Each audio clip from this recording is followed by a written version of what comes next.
Mahabharat chapter 1 ऐतिहासिक कथन.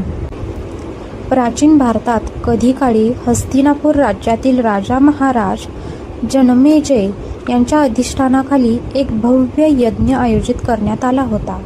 या सोहळ्याने भारतभरातील प्रसिद्ध पाहुण्यांचे आकर्षण केले. त्यांच्यात होते प्रख्यात ऋषी कृष्ण द्वैपायन व्यास, ज्यांना वेदव्यास म्हणूनही ओळखले जाते, वेदांचे संकलनकार आणि जनमेजयाचे पणजोबा. यज्ञ सुरू असताना महाराज जनमेजयाने वेदव्यासांना एक विनंती केली.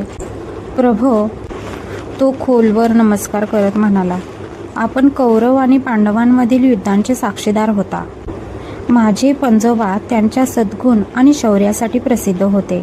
त्यांना अशा विनाशकारी संघर्षाकडे काय घेऊन गेले, मला हे समजून घ्यायचे आहे. वेदव्यासांनी आनंदाने मान्य केले आणि त्यांच्या शिष्याला ऋषी वैशंपायनांना भारताचा इतिहास महाभारत सांगण्यास सांगितले. वैशंपायन पुढे आले आणि जसे त्यांनी प्राचीन संस्कृत श्लोकांचे पठण सुरू केले, त्यांच्या आवाजात एक गेयता आली. Thanks for watching. पुढचा चॅप्टर ऐकण्यासाठी चॅनलला सबस्क्राईब करा.